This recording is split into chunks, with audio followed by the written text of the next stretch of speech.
감사합니다. 오늘 함께 보실 말씀은 창세기 4장 1절로 8절 말씀입니다.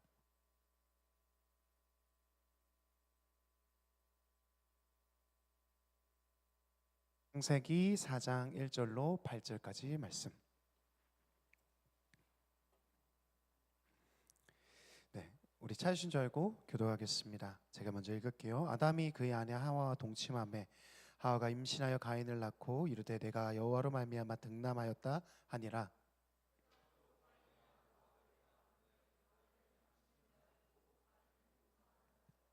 세월이 지난 후에 가인은 땅의 소산으로 제물을 삼아 여호와께 드렸고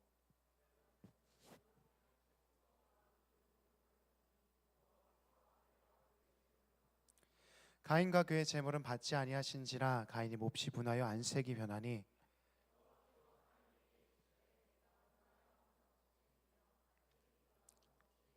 내가 선을 행하면 어찌 낯을 들지 못하겠느냐. 선을 행하지 아니하면 죄가 문에 엎드려 있느니라. 죄가 너를 원하나 너는 죄를 다스릴지니라. 가인이 그의 아우 아벨에게 말하고 그들이 들에 있을 때에 가인이 그의 아우 아벨을 쳐 죽이니라. 아멘.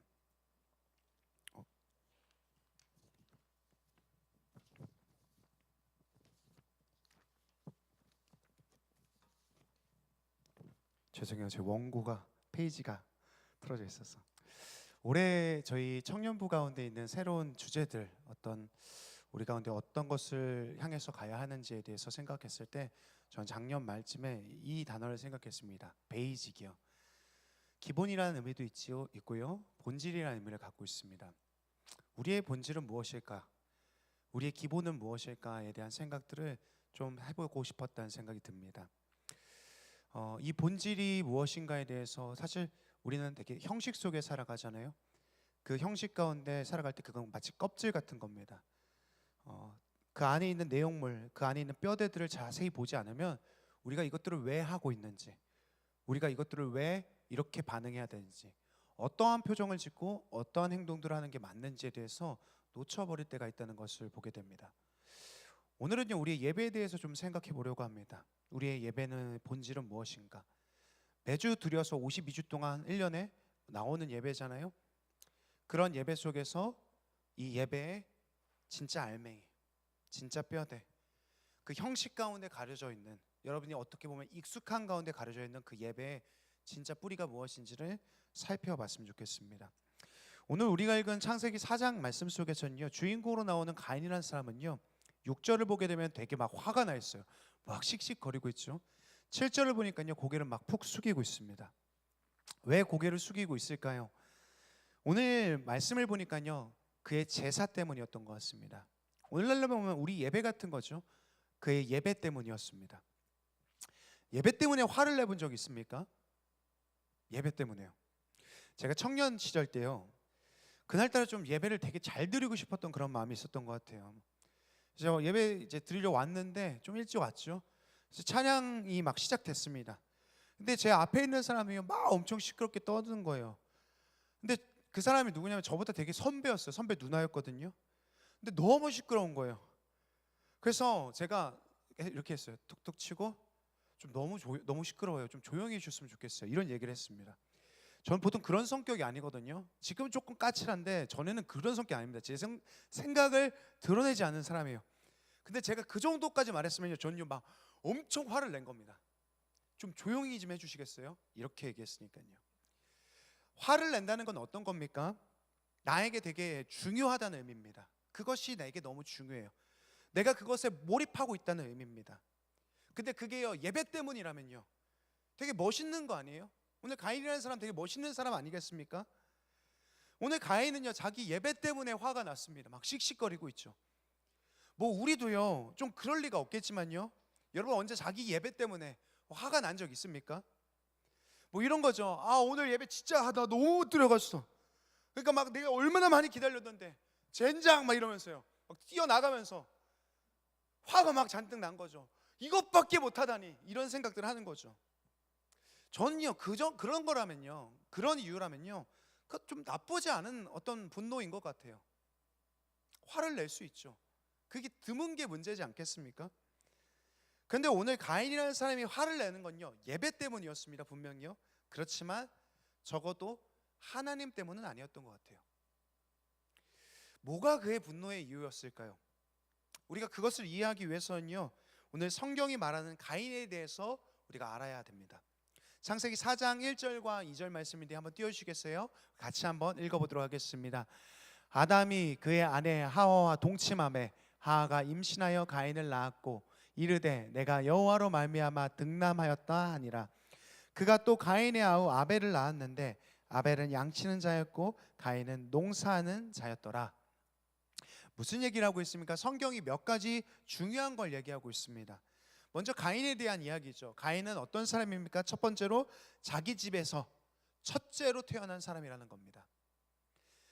그러니까요, 장자의 자격이 있는 가인이죠. 이게 무슨 뜻이냐면요, 이런 거죠. 그는 집안에서 가장 중요한 사람 중 한 명이라는 겁니다. 가인은 그런 사람이에요. 그의 부모가 가인을 낳았을 때 이렇게 말했습니다. 내가 여호와로 인하여서 득남했다, 이런 얘기를 합니다. 그래서 그의 이름을 가인이라고 붙이죠.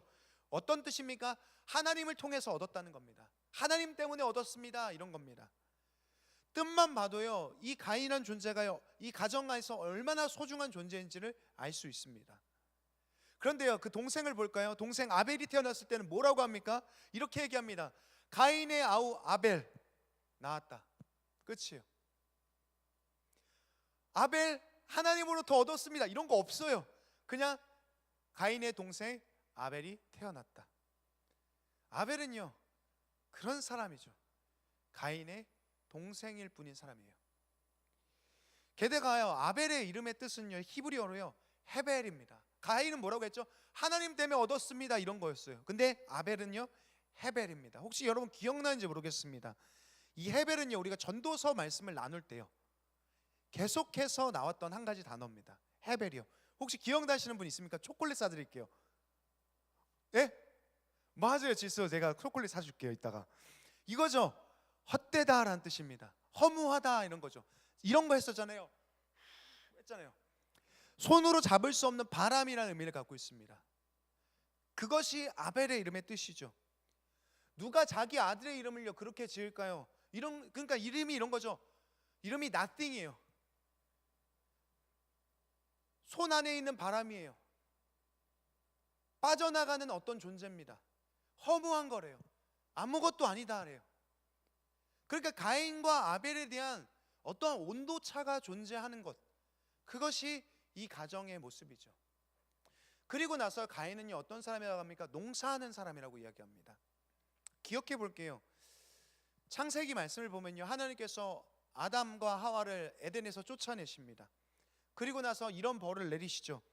네가 앞으로 농사를 지을 때마다 땅에서 가시덤불과 엉겅퀴가 날 거다. 이것을 보면요, 우리가 앞으로 가인이 어떤 일을 하게 될지에 대해서 유추할 수 있어요. 추측할 수 있습니다. 그게 뭐죠? 농사입니다. 가인은 아마 농사꾼이었을 겁니다. 그러니까 아담은 농사꾼이었을 겁니다. 그런데 오늘 말씀을 보니까요, 가인도 농사하는 사람이라고 이야기합니다. 기억해 볼게요. 그러니까 이런 거죠. 가인이라는 사람은 어떤 사람입니까? 아버지 아담과 함께 일하는 사람이죠.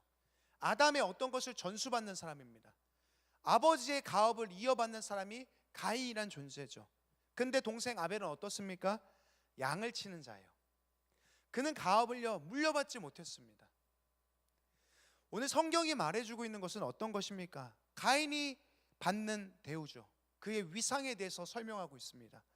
가인이라는 사람은 첫 번째 아들이었고요, 인정받는 사람입니다. 그의 집에서 중요한 사람이죠. 그는 가업을 물려받았습니다. 가인은 하나님으로부터 나온 사람이라고 불렸어요. 그런데 아벨은 어떻습니까?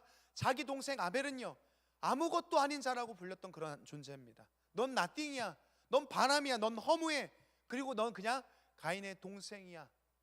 그게 아벨이죠. 그러니까 성경이 가인에 대해서 말하고 있는 것은요, 최소한 아벨보다는요 언제나 우월한 존재라는 겁니다. 언제나 괜찮은 형인 거예요.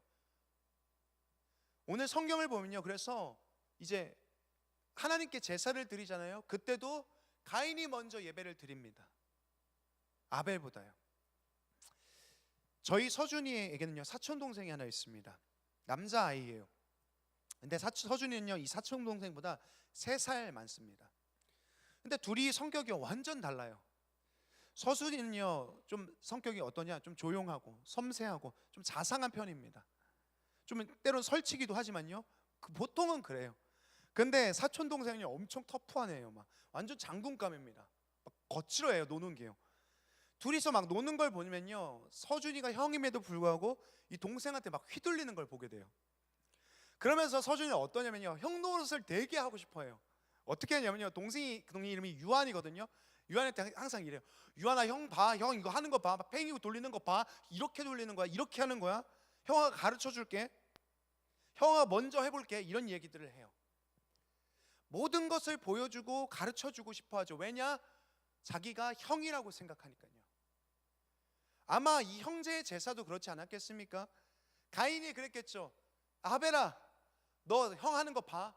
제사는 이렇게 드리는 거야. 여기다 돌을 쌓아. 제물은 이렇게 드려. 형 하는 대로 해. 형만 따라하면 돼. 이렇게 하지 않았겠습니까? 자기는 언제나 동생보다 우월한 존재니까요. 좀 모질한 동생이니까요, 아벨은요. 그런데 문제가 생기죠.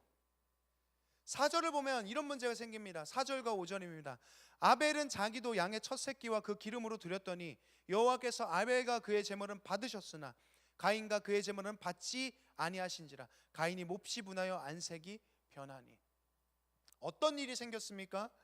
하나님께서 아벨의 제사는 받으셨는데 가인의 제사는 받지 않으셨습니다. 여기 하나님께서 받으셨다라는 단어가 등장합니다. 근데 이 단어의 원래 의미는요, 보았다라는 뜻을 갖고 있어요. 보다. 이 단어는요 되게 특별한 단어입니다. 왜 특별하냐면요, 그냥 눈으로 보는 것만을 말하지 않기 때문입니다. 더 정확한 의미로는요 이렇게 표현할 수 있어요. 어텐션이에요. 주목하는 거죠. 집중하는 겁니다. 그래서 이 단어가 사용된 다른 성경을 보면요, 어떻게 표현하냐? 때로는 눈으로 보는 것을 말하기도 하고, 때로는 귀로 듣는 것을 말하기도 하고, 때로는 마음으로 신경 쓰는 것을 말하기도 해요. 이 똑같은 단어가요. 그래서 정확한 의미는 이런 겁니다. 하나님께서요 모든 감각을 활용해서 이 제사를 보고 계시는 거죠. 듣고 계시는 겁니다. 느끼고 계시는 겁니다. 그렇게 주목했다는 거예요. 그런데 오늘 아벨의 예배는요, 하나님께서 보셨고 가인의 예배는 보지 않으셨다. 하나님께서 아벨의 소리는 들으셨고 가인의 소리는 듣지 않으셨다. 하나님께서 아벨의 제사는 주목하셨고 가인의 예배는 주목하지 않으셨다. 그래서 가인이라는 사람은 어떻게 반응합니까? 5절 하반절입니다. 띄워주시겠어요? 같이 한번 읽어보겠습니다. 가인이 몹시 분하여 안색이 변했다. 변했죠. 이렇게 되어 있습니다. 여기 보면요, 이 구절은요 두 가지 단어가 합성되어 있습니다. 결합되어 있어요. 어떤 단어냐? 파님이란 단어와 나팔이라는 히브리어입니다. 파님은 어떤 뜻이냐면 얼굴이라는 의미를 갖고 있어요. 얼굴. 나팔은 어떤 뜻이냐? 떨어뜨리다는 의미를 갖고 있습니다. 떨구다라는 의미예요. 그러니까요, 이 오늘 가인이 몹시 분하여 안색이 변했다. 이 안색이 변했다의 정확한 의미는요 이겁니다. 고개를 푹 숙인 거예요. 고개를 떨어뜨린 거죠. 얼굴을 바닥으로 떨어뜨린 겁니다. 가인이 하나님을 쳐다보지 않는 거예요. 근데 그럴 수 있지 않겠습니까? 왜냐면요, 우리가 가인에게 좀 이입해 보면 이런 거죠. 가인의 기분은 이런 기분은 처음이니까요. 좀 속상하지 않겠어요? 언제나 자기 자신이요 우위에 있던 사람입니다. 먼저였던 사람이죠. 늘 인정받았고요. 이 제사도 자기가 아벨에게 가르쳤던 제사입니다. 항상 칭찬받는 형이었습니다. 그런데 그에 비해서 자기 동생은요 어때요? 헛되잖아요. 아무것도 아닌 애잖아요. 그런데 하나님께서 그 동생의 예배는 보셨는데 자기 예배는 안 봤어요. 그러니까 속상하죠. 사실 여러분 직장에서나 사회에서나 학교에서 이러한 일들 좀 종종 경험하지 않습니까? 진짜 뭔가를 열심히 준비했어요. 최선을 다했죠. 노력했습니다. 막 밤도 샜어요. 그런데 어떤 사람들이요, 여러분의 동료, 상사, 친구들, 선생님들이요, 여러분이 했던 것들을 주목하지 않습니다. 바라봐 주지 않아요. 그런데 어떤 사람은 대충 했어요. 별거 안 했는데요 막 눈에 들어와요. 야, 너 되게 잘했다, 막 이런 칭찬 막 해줘요. 난 인정 못하겠어. 근데 오늘 가인이라는 사람이요 그걸 경험했다는 거죠. 엄청 기분이 나쁘지 않았을까요? 좀 자존심 상하지 않았을까요? 오늘 가인이라는 사람의 감정이 이런 거죠. 그렇다면요, 여러분, 그런 생각 안 해봤습니까? 가인이요, 하나님이 예배를 안 받으셨다고 하는데 그 예배를요, 자기 예배를 안 받으신 걸 어떻게 알았냐는 거예요. 다시 한 번만요, 이 사람은요, 이 가인이라는 사람은 어떻게 자기의 예배를 결과를 알았을까요? 생각해 본 적 있습니까? 막 하늘에서 불이 떨어졌을까요? 재물에 불이 팍 떨어져서 불 팍 올라가고 되게 멋있겠죠. 그럼요. 아니면 막 음성이 들렸을까요? 받았다 이런 거요. 야, 받았어, 너무 잘 받았다, 잘 먹었어, 이런 거. 아니면요, 온몸에 막 전기 같은 게 막 찌릿찌릿 하는 거예요. 여러분도 한번 생각해 보세요. 만일 우리 예배가 그랬다면요, 오늘 우리 예배 드리잖아요. 하나님 우리 예배를 받으셨어요. 그럼 매번 하늘에서 불덩이 같은 게 막 떨어져요. 막 뿅 떨어지고 뻥 떨어지면요, 아마 우리 교회는요, 교회가 아니라 불가마 찜질방 같은 거 하면 되게 잘 될 거예요. 그죠? 맨날 불이 떨어지니까요. 그죠? 그런 거였을까요? 어쨌든요, 저는 잘 모르겠어요. 어떻게 가인이 그걸 알았는지 모르겠지만요, 그 방법이 뭐였는지 모르겠지만요, 오늘 가인은요, 하나님이 자기의 예배를 주목하지 않았다고 생각했어요. 그리고 나서 어땠냐? 그것 때문에 자기 동생을 죽입니다. 여러분, 여기 말이 돼요? 예배를 안 받았다고 죽여요, 자기 동생을요. 여기 그럴 사람은 없겠지만요, 오늘 축도 딱 끝나자마자 문 밖으로 나가서 막 소리 지르면서 나가는 거죠. 오늘 예배 망쳤어 이러면서 나가가지고 아무랑 막 치고받고 싸운다면요, 그거 이해가 됩니까? 되게 이상한 거잖아요. 그렇다면 가인이라는 사람은요, 어떤 사람이에요? 이상한 사람이에요. 예배를 드렸는데 자기 동생을 죽였어요. 그럼 뭐가 문제가 있는 거 아닙니까? 이미 마음 가운데 뭔가 심각하게 뒤틀려 있는 사람 아닙니까? 어쩌면요, 하나님이 예배를 받으시지 않을 정도로 뭔가가 그의 신앙에 문제가 있는 그런 사람 아니에요? 저는요, 하나님이 왜 이날 가인의 예배를 받지 않으셨는지에 대해서 정확히는 알지 못하겠습니다. 그런데 한 가지는 알겠어요. 그의 내면에 무슨 문제가 있죠. 그의 예배에 무슨 문제가 있습니다. 그의 신앙에는 어떤 문제가 존재해요. 하나님께서도 그걸 아셨을 겁니다. 그리고 가인의 문제가 깨닫길 원하셨죠. 그래서 어쩌면요, 그래서 하나님께서는 이 예배를 받지 않으신 걸 수도 있습니다. 네가 알았으면 좋겠다, 네가 깨달았으면 좋겠다, 뭔가 신호 같은 걸 줘야 되잖아요. 그냥 예배를 받지 않은 것이 막 너 잘못 들어서 벌칙 같은 게 아니라, 너 혼 좀 나봐 이런 게 아니라, 네가 좀 알았으면 좋겠다 이런 거죠.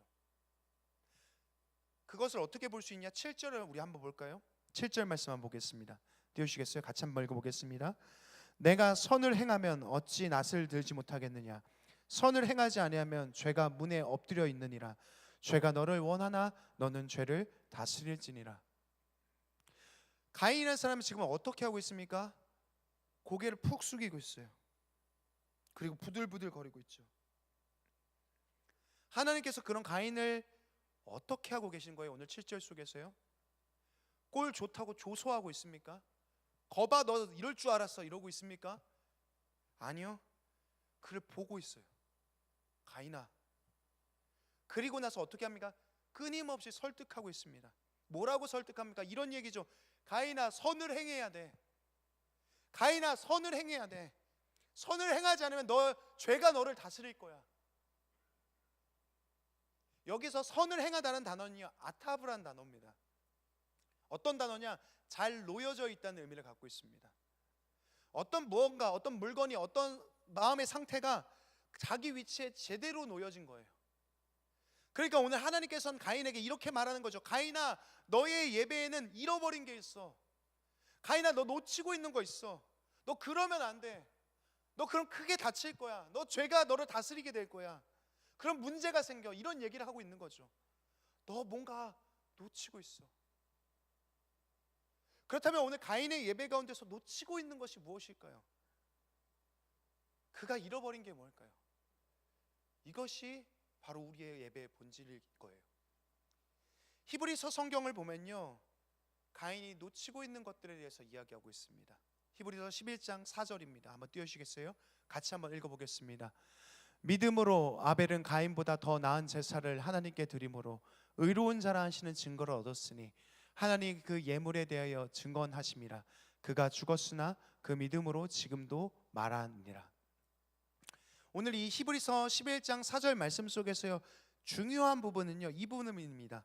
믿음으로 아벨은 가인보다 더 나은 제사를 하나님께 드림으로. 다시 한번요, 믿음으로 아벨은 가인보다 더 나은 제사를 하나님께 드렸다. 이 부분입니다. ESV 성경을 보면요, 이렇게 되어 있습니다. 한번 띄워주겠어요? 제가 읽으면 너무 발음이 너무 안 좋을 것 같아요. 예, 이렇게 되어 있습니다. 각자 읽어보세요. 네. 네, 고맙습니다. 예, 이렇게 되어 있어요. 근데 여러분 한번 보세요. 더 나은 제사를 드렸다, 이렇게 얘기해요. 더 나은 제사. 더 나은 제사가 있습니까? 더 괜찮은 예배가 있습니까? 아예 ESV 성경에서는 이렇게 번역합니다. More acceptable sacrifice. 받을 만한 제사, 더 수용할 만한 제사. 아벨의 제사가 가인의 제사보다 더 받을 만해서 받았다, 이런 얘기를 합니다. 그렇다면 이런 거죠. 뭐가 기준이냐는 거예요. 더 많은 치성과 정성을 들여가지고 밤마다 물 떠놓고 드리는 제사, 아니면 더 잘 집중하는 예배, 더 많은 헌금, 더 누구의 재물이 더 좋아서 그래서 1, 2, 3등 우리 가운데 찍어놓고 그 사람들의 예배만 받는 그런 겁니까? 그게 더 나은 제사입니까? 더 받을 만한 예배입니까? 사실 그건요, 가인이 가지고 있는 예배에 대한 어떤 생각이었죠. 어떤 기준이었습니다. 내가 뭘 더 잘하면, 내가 뭐 괜찮으면 이 예배가 받아질 거야 라는 생각이죠. 오늘 가인이라는 사람이 왜 화가 났습니까? 왜 고개를 푹 숙이고 눈도 안 맞추고 있습니까? 이런 거죠. 하나님이 두 사람의 예배를 다 안 받았으면 문제가 없어요. 근데 저 녀석의 예배만 받은 거예요. 저 녀석이 어떤 녀석이에요? 모질한 녀석이죠. 근데 걔의 예배만 받았어요. 그러니까 반드시 내 예배도 받아야 될 거라고 생각했습니다. 왜냐? 나는 쟤랑 다르니까요. 쟤는 덜 떨어진 녀석이잖아요. 내가 언제나 우월한 존재잖아요. 근데 저 녀석의 예배는 받으시는데 왜 내 예배는 안 받으시냐고요. 그게 그를 참을 수 없게 만들었죠. 이게 뭡니까? 이게 가인의 예배예요. 예배가 인간의 욕망으로 가득 채워져 있습니다. 마치 자기가 하나님이 되어서 자기의 기준을 세우고 자기의 예배가 아벨의 예배보다 낫다라고 생각합니다. 저 녀석은 예배드릴 자격도 없다라고 생각할지 몰라요. 저 녀석은 하나님이 받지 않으실 예배라고 생각할지 모릅니다. 내 예배는 받을 만하다라고 생각해요. 모든 기준이 자기 자신에게 달려 있습니다. 그래서 그는 이 예배 가운데 뭐가 필요하다고 생각합니까? 어쩌면 자격 같은 거죠. 어떤 조건 같은 겁니다. 그 사람의 어떠함에 달려 있다라고 생각합니다. 어쩌면 우리도요, 여기 앉아 있는 우리도요, 비슷한 고민들을 할지 모르겠습니다. 어때요? 스스로 이런 평가들 하지 않습니까? 나 이번 주 한 주간 되게 잘 살았어. 이번 주 묵상 기도 빠짐없이 했어. 저 하나님하고 요즘에 되게 친해요. 아, 오늘 제 예배는요 진짜 받을 만해요. 진짜 주목하실 만합니다. 어쩌면 그런 생각들을 하지 않습니까? 스스로 세운 어떤 기준 같은 것들이죠. 그게 내 안에 있어서 그게 예배를 받고 안 받고를 결정하는 거예요. 그래서 오늘 히브리서 저자는요, 가인의 예배에 없는 그거, 가인이 예배 가운데 잃어버린 거, 또 우리의 예배 가운데 필요한 것, 그것이 무엇인지에 대해서 뭐라고 얘기합니까? 이렇게 얘기하죠. By faith, 우리의 믿음이다. 믿음으로 아벨은 가인보다 더 나은 제사를 하나님께 드렸다. 믿음이다. 성경은 가인의 예배 가운데 믿음이 없었다라고 얘기합니다. 저는 우리의 예배 가운데 가장 본질은 무엇이냐? 이 믿음이라고 생각해요. 그렇다면 어떤 믿음일까요? 무슨 믿음이요? 7절입니다. 다시 한번 읽어볼게요. 띄워주시겠어요? 함께 읽겠습니다. 4장 7절 말씀. 내가 선을 행하면 어찌 낯을 들지 못하겠느냐? 선을 행하지 아니하면 죄가 문에 엎드려 있느니라. 죄가 너를 원하나 너는 죄를 다스릴지니라. 오늘 이 창세기 4장 말씀을요, 혹시 집에 가서 전체를 한번 읽어보십시오. 아니 3장부터 읽어보십시오. 3장, 4장, 5장. 특별히 이 4장 말씀은요, 어떤 시선에 대한 이야기를 계속해서 합니다. 하나님께서 보셨다, 하나님께서 보지 않으셨다. 가인의 눈이 땅을 향하고 있다. 가인이 시선을 내렸다. 우리 잠깐 이런 거 해볼까요? 한번 눈을 돌렸어요. 여러분 지금 우리 땅이 잘 보이지 않지만 우리도 땅을 한번 가인처럼 해볼게요. 땅을 한번 봐볼까요? 한 1초 2초 정도. 자, 시작. 고개를 숙여보는 겁니다. 묵념 이렇게요. 자, 이제 고개를 드십시오. 여러분 뭐가 보입니까? 땅을 보면 뭐가 보입니까? 가인이 무엇을 잃어버린 걸까요? 창세기 3장을 보면요, 앞에 있는 3장 말씀을 보면 인간이 선악과를 먹고 범죄하게 됩니다. 이 선악과를 먹음을 통하여서 선악과 앞에서 인간이 잃어버리고 놓쳐버린 것이 있습니다. 그게 뭡니까? 하나님을 보는 거예요. 선악과를 먹고 나서 바로 나타난 결과가 뭔지 아십니까? 그들이 하나님의 얼굴을 피해 그 나무 뒤로 숨었다라는 단어예요. 하나님의 얼굴을 쳐다볼 수가 없어요. 쳐다보고 싶지 않아요. 쳐다보지 않습니다. 오늘 4장에서는 어떻습니까? 가인이 하나님 앞에서 얼굴을 숙였다라고 이야기합니다. 피하는 거죠. 똑같은 현상이 일어나요. 3장에서 4장에서요. 성경은 뭘 얘기하고 싶어 합니까? 인간이 잃어버린 것이 무엇인지 아는가에 대한 겁니다. 그것은 하나님에 대한 시선이다. 하나님을 보는 것이다. 왜요? 선악과를 보느라고요. 탐스러운 열매죠. 아름다운 겁니다. 너무 먹고 싶은 거죠. 그거를 보느라 우리를 창조하신 하나님의 시선을, 하나님의 얼굴을 더 이상 바라보지 않습니다. 다 빼앗겼죠. 그것이 인간이 잃어버린 겁니다. 그래서 오늘 성경이 말하는 것처럼 하나님이 이렇게 얘기하잖아요. 가인아, 악이야. 그건 악을 피해라. 악이라는 것은 어떤 것입니까? 우리의 시선이 하나님으로부터 벗어나는 것을 말합니다. 그게 악이에요. 선은 어떤 겁니까? 성경이 말하는 선은요, 고개를 들어서 하늘을 보는 겁니다. 하나님을 보는 거예요. 그렇다면요, 계속해서 반복해서 말하는 것들이 있죠. 믿음은 뭡니까? 오늘 구체적인 행동이 나와 있습니다. 뭐죠? 얼굴을 드는 거예요. 여러분이 하나님 앞에서 얼굴을 드는 게 믿음이라고 얘기해요. 하나님을 바라보는 거죠. 어느 날 여러분, 어쩌면 하나님이 우리의 예배를 받지 않으셨다는 그런 느낌을 받을지 모르겠습니다. 어쩌면 되게 자주 그럴지 모르겠어요. 이 예배를 드리는데 왠지 모르게 냉랭한 마음이 들어요. 뭐 나의 죄나 잘못 같은 것들이 막 떠오르죠. 아니면 한 주 동안 뭔가를 놓치고 살았다는 생각이 듭니다. 전에도 제가 말했지만요, 제가 청년 때요, 수련회 시즌이 되잖아요. 딱 지금 같은 때입니다. 그럼 전 막 되게 긴장 상태가 돼요. 뭔가를 막 하려고 해요. 막 금식 같은 걸 합니다. 그러면서 이런 생각을 하죠. 뭔가 받아야 돼. 뭔가 만나야 돼. 뭔가 경험해야 돼. 그러면서 막 자기 자신을 막 짜냅니다. 그리고 나서 수련회가 끝나면요, 품평을 해요. 스스로요. 아, 이번엔 받았어. 아, 이번엔 제대로 불이 안 왔어. 아, 이번에는 실패야. 이번엔 뭔가 문제가 있었어. 한번 생각해 볼게요. 뭐가 받은 거죠? 뭐가 받지 않은 겁니까? 뭐가 받으실 만한 겁니까? 뭐가 받지 않으실 만한 겁니까? 엉엉 울었으면 됐을까요? 흔히 말하는 막 불 같은 거 받아야 될까요? 내 마음이 뜨끈뜨끈해지면 되는 걸까요? 그럼 하나님 받으신 걸까요? 나를 보신 겁니까? 저는 모태신앙입니다. 1살부터 시작하면 주일 예배를요 2080번 정도 드렸습니다. 20살 이후부터는요 금요기도를요 거의 빠지지 않았거든요. 1040번을 드렸어요. 25살부터는요 목사가 되기로 결정했으니까요 오후 예배를요 계속 드렸습니다. 780번 드렸습니다. 30살 이후부터는요 수요 예배도 드렸습니다. 520번 정도 드렸어요. 30살 이후부터는요 새벽 예배도 드렸습니다. 2600번 정도 드렸습니다. 그리고 저는요, 대학교는요, 기독교 재단인 학교를 다녔습니다. 채플이 있죠. 신대원에서도 채플을 드렸습니다.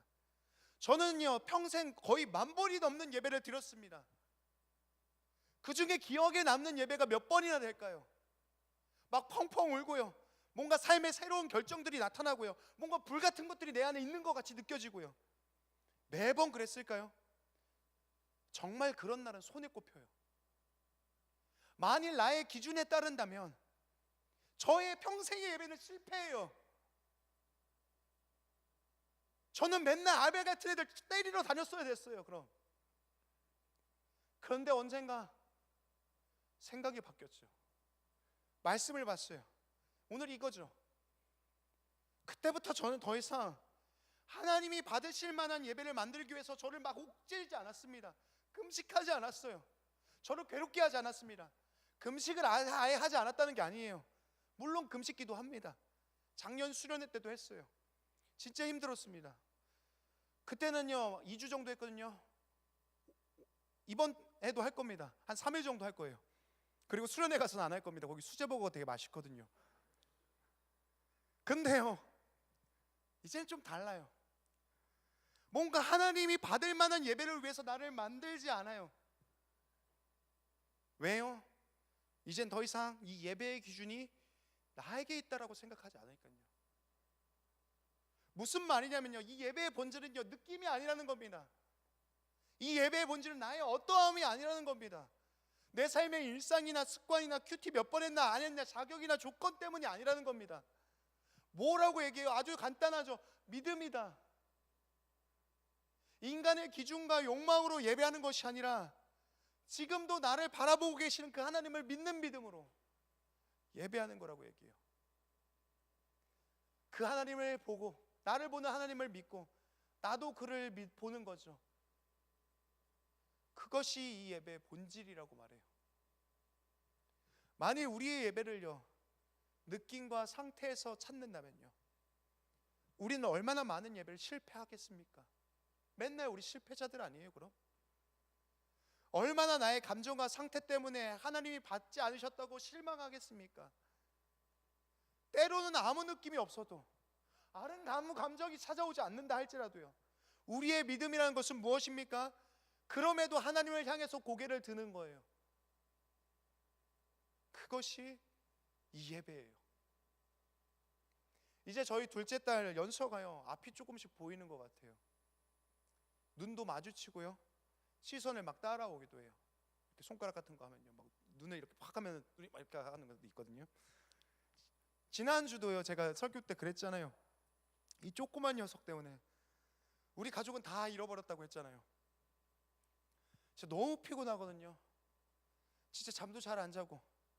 어제 식당에 갔었는데, 식당 갈 때 밥을 어떻게 먹냐면요, 자주면 너무 고맙죠. 근데 안 자요. 그러면은 이렇게 한 손으로 안고 밥을 먹어야 되는데, 안고 있으니까요, 이렇게 해서 먹어야 돼요, 밥을. 그런 사람들이 쳐다봐요. 어떻게 저 사람 저렇게 먹는가. 이렇게 먹거든요, 이렇게.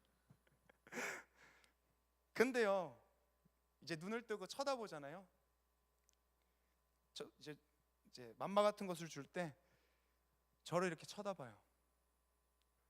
그러면 너무 피곤한데요, 우리 가족은 다 잃어버렸는데 보고 웃어주면요, 그렇게 기쁠 수가 없어요.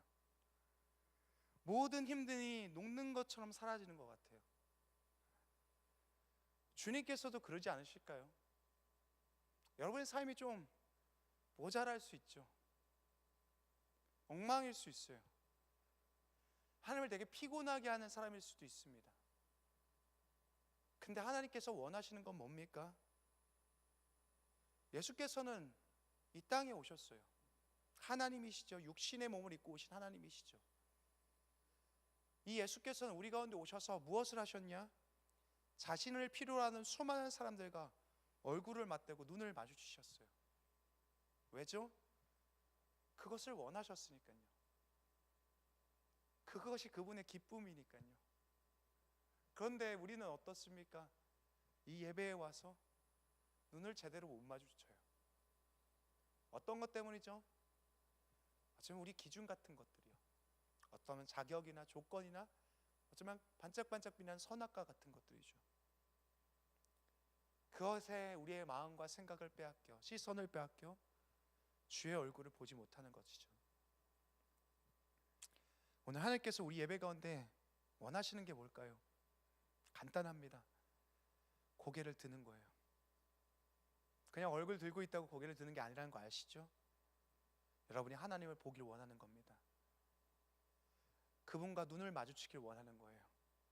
우리의 믿음으로 여러분의 형편과 상황과 자격과 조건이 어떠할지라도 그 시선을 주께 두는 겁니다. 하나님께서는 실망한 가인을 향해서 계속해서 설득하시죠. 가인아, 너 잃어버린 게 있어. 너 놓치고 있는 게 있어. 가인아, 고개를 들어야 돼. 얼굴을 들어서 나를 봐. 오늘 우리도 마찬가지입니다. 하나님 우리를 설득하십니다. 그래서 주 앞에 나온 우리의 눈이 다시 주와 마주쳐지길 원하시죠. 사랑하는 청년 여러분, 이 자리는 여러분 심판받기 위해 온 자리 아닙니다. 재판정이 아니에요. 판단받기 위해서 온 여러분을 하나님이 여러분을 부르신 것이 아닙니다. 만나기 위해서입니다. 만나러 왔다면 여러분의 고개를 드셔야 합니다. 눈을 마주쳐야 돼요. 당신과 눈 맞추시길 원하셔서 이 땅 가운데 오신 예수를 기억하십시오. 뭔가 그럼에도 불구하고 여러분 뭔가 막 불타길 원하십니까? 이 예배 가운데서요. 뭔가 내 삶이 막 바뀌길 원하십니까? 그럴 수 있죠. 여러분이 하나님과 눈을 계속해서 마주치다 보면 여러분의 삶에 자연스럽게 일어날 일들입니다.